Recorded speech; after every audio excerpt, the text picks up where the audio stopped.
Welcome to Everyday Economics, the podcast that helps you learn about the economic world happening around you every day. I'm your host, Chris Krug, president of 501c3, nonprofit, nonpartisan Franklin News Foundation.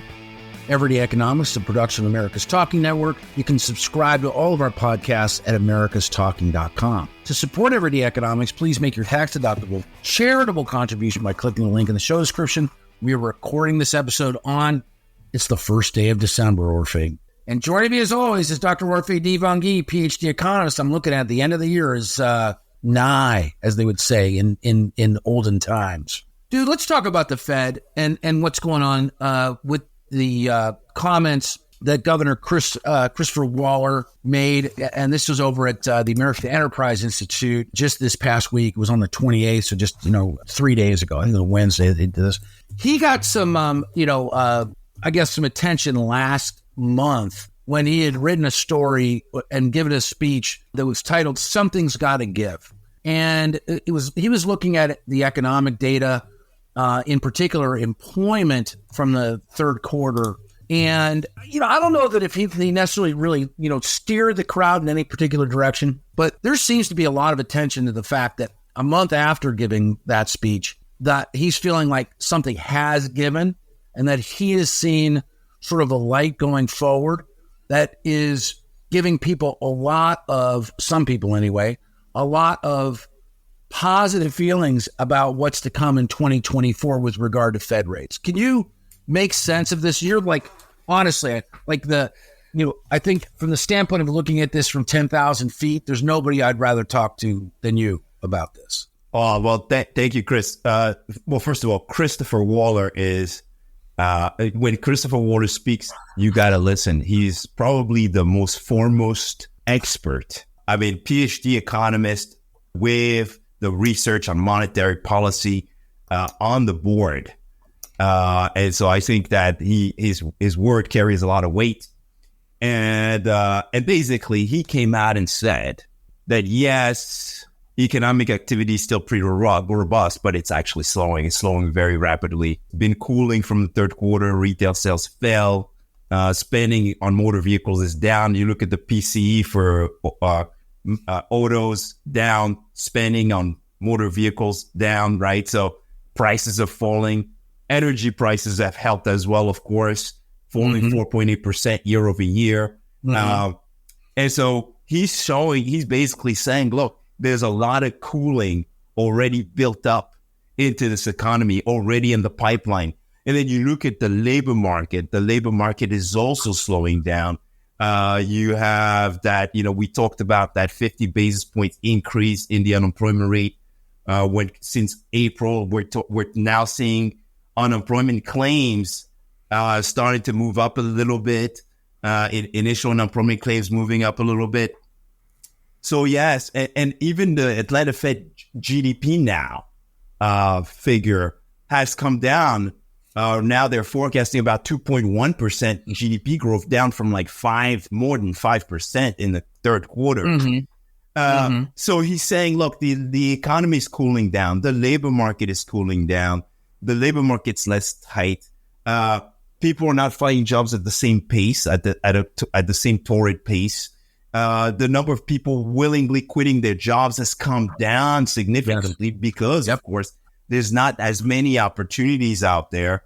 And then he's saying, look, and even in our consumer price index measures, the rent component, housing, has come down. If you look at real-time measures of rents, such as the Zillow Observed Rent Index, for example, those have come down substantially. Rent has now normalized, ranging between 3 and 4% per year now, down from a 16% year over year increase in 2022, in February of 2022. And so he's saying all of these things are happening, and maybe he didn't quite say this, but he was probably thinking this. As inflation comes down, and inflation expectations continue to come down, well, in terms of policy, something is going to have to happen.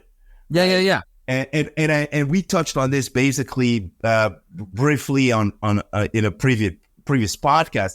The bottom line is that if inflation comes down and economic activity slows and inflation expectation fall, then just to keep policy from becoming more restrictive, then the Fed has to ease policy a little bit. It has to cut interest rates a little bit. And let me jump in there. So because I think at this point, after the remarks that Christopher Waller made, that has touched off, I think, economists in different corners coming out with what amount to be projections for next year, or feeling that they can speak a little bit more freely about the scope of the cuts. One of the more interesting ones, and this is probably, I picked this up from Business Insider, a story that came out on Thursday. And I mean, it's like, it's just not going to get into the validity of sources and whatnot. But the remarks from ING chief international economist James Knightley, he said that he can envision, that interest rates would start to be cut in the second quarter, and that he also said that there could be an additional 5 cuts behind that because of the economy slowing down. Now, meanwhile, over at CNBC, Jeff Cox, whose work we talk about quite a bit, he does a lot of really timely reporting, and the Fed is absolutely within his scope. If you read his take on this, and of course these are both straight news stories, right? I don't see the same level of open-wheeledness, if I can just be a little bit liberal with language there. But he does also suggest, and these are coming from Joseph Lavorgna from SMBC Nikko Securities America, 5 cuts next year. So we have one economist saying 6. We have another saying 5. We haven't had one yet. Does that feel right to you? I mean, are we just getting a little too excited about the the economy doing what it needs to, slowing down? I think people are getting a little too far ahead of themselves, right? And they're getting a little too excited. Yes, it is true that if the economy slows and inflation continues to come down, the Fed will have to recalibrate policy. That is true.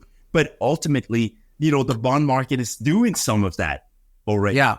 If you think about, the how tight financial conditions are, they are just a little bit tighter than they were at the start of the year, because basically all of the tightening that took place in October is gone. The bond market's done that already, with the 10-year coming down, the stock market increasing, right? So that is part of the story too that I think people are ignoring, right? Is that the Fed cannot fully rely. In fact, this is something Waller said. The Fed cannot fully rely on the bond market necessarily, because financial conditions have eased since last month, right? Yeah. And so okay, and so we're going back to this question about economists and their forecasts. Look, there's what the Fed should do, and then what the Fed is going to do. We need to separate the two, right? You have basically, if inflation comes down, yes, the Fed should probably ease policy a little bit. But that really depends on how tight policy is, how restrictive policy is even right now. Mm-hmm. According to my calculations, it's barely restrictive. And so if it's barely restrictive, and it needs to get a little bit more restrictive in order to continue to see inflation move towards the Fed 2% target, then so be it. And so that's the thing. That's the first one. The second thing is, if in fact the inflation expectations are falling and economic activity is cooling, and the Fed does need to cut, right? Then is the Fed going to cut? The Fed has been, if you look at the history with Chair Powell. Yep. Chair Powell is a great leader because he's a consensus builder.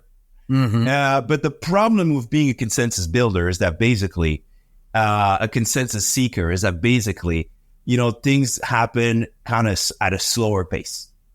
You had this viewpoint that inflation was transitory at the start when inflation started rising. And it took a long time to get every member of the board on board with raising interest rates. And the question is, will it take a long time to get every member on board with cutting interest rates? Because if it takes too long and the Fed doesn't cut when it needs to cut, it could end up engineering an economic downturn, right? And so that is the question. Will the Fed be on time, or will it be backward looking? Remember, being data dependent means being backward looking. Yes. And so will it be backward looking? Because I don't know what leading indicators they're looking at, and I hope they are, instead of just waiting for the wage growth and unemployment numbers, which are lagging indicators. Right. Will the Fed be forward looking and seeing this inflation that's already in the pipeline to cut at the right time, right? To ease policy at the right time. And then there's the question of by how much. It's a little bit more art than science. And so it's a very difficult job to do. But I think they're doing a good job. They're doing the best they can. The positive thing about being a consensus builder, consensus seeker, is that everybody's moving slowly in the same direction, and you probably don't get as big changes in policy and big swings as you would have had otherwise.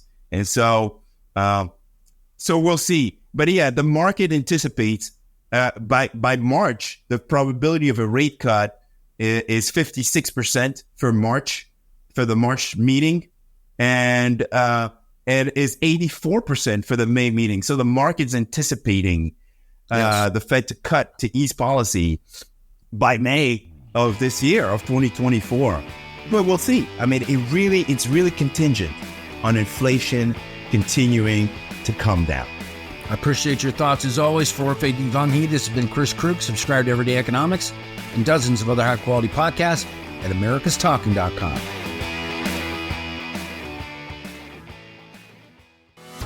Are you tired of news that puts politics over people?